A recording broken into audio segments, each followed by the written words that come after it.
Here I am back again with more math for you. The next lesson that we're going to be working on is called multiplication properties and division rules. We're going to work through one of the examples first, and then we're going to talk about some of the new properties and rules that you have here on your paper, just so that you know which ones are which, okay? Because you'll need that for the back of the page. So on the first example, it has two people that have been doing chores. We have Jenny and Cliff. So this table right here shows Jenny and Cliff's chores. Jenny earns $3 for each chore, and Cliff earns $2 for each chore. How much does each person earn for completing chores? So we've got two separate multiplication problems that we're going to set up, and then we're going to have that information. So let's take a look at Jenny first.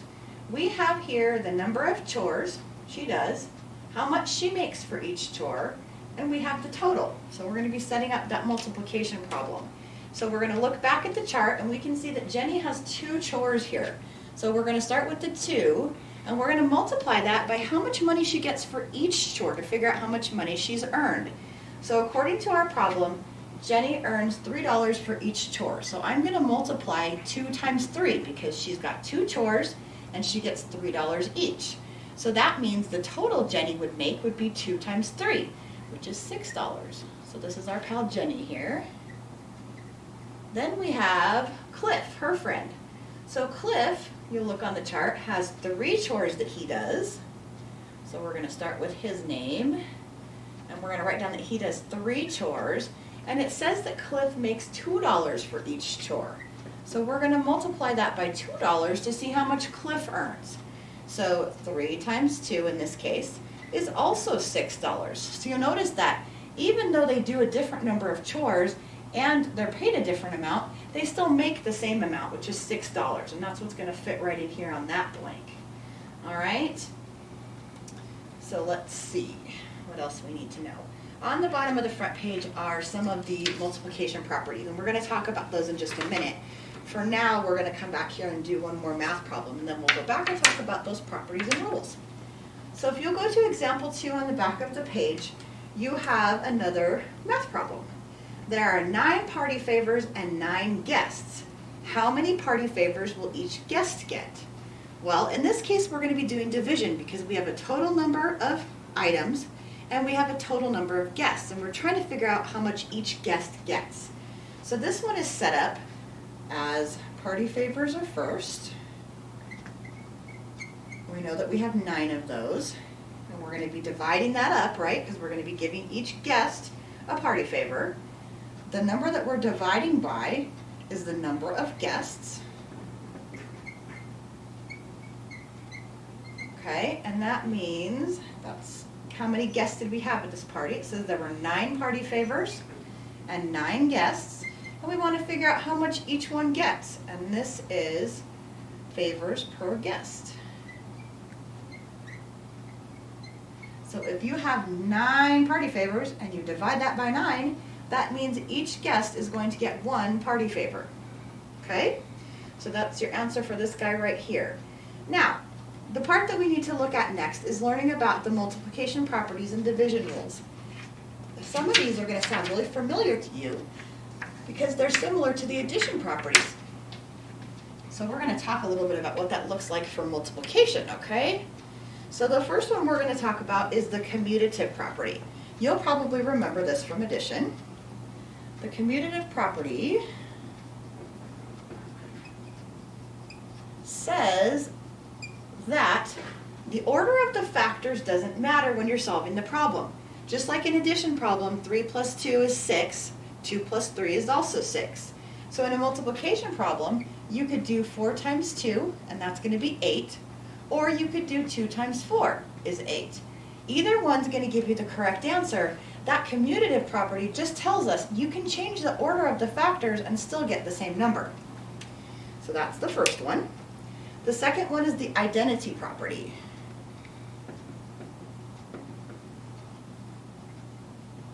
Okay, so the identity property says if you multiply any number times 1, it's going to be that number.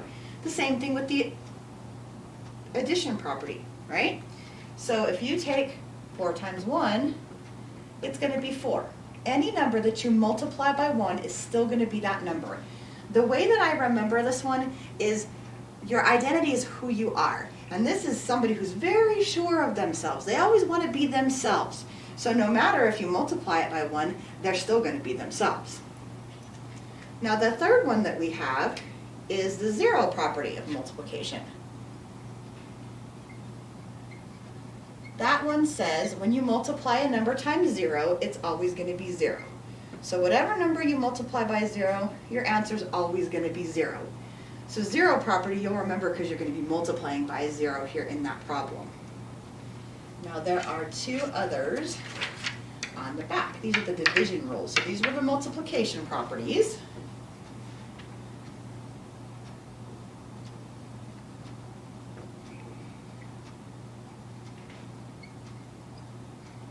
These are going to be the division rules. Now the division rules say zeros in division.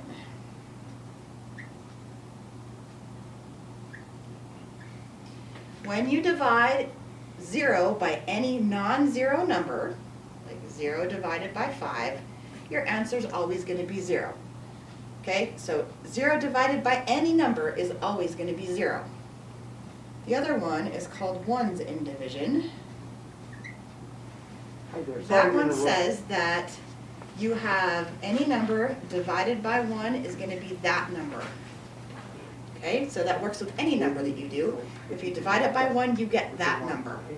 All right? So next thing on our list is going to be example 2, which we just did on the other side. So we are finished with that. Let's go ahead and take a look at the bottom of the page.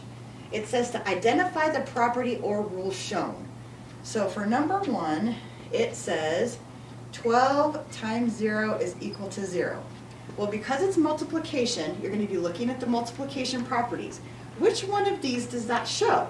Well, right away, I notice that there's a 0 in it, so that one must be the 0 property of multiplication.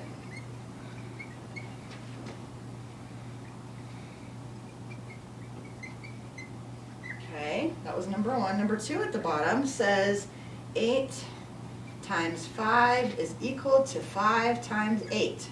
Well, again, it's multiplication, so it's going to be one of these 3. Doesn't have a 0 in it, so we know it's not the 0 property. It's not being multiplied by 1, so we know it's not the identity property. That one is going to be the commutative property because it shows it doesn't matter the order of the factors, you're going to get the same answer.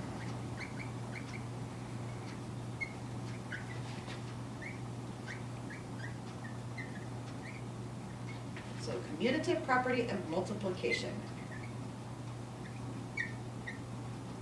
That should get you started on that page. If you need any additional help, you can get a hold of me through email.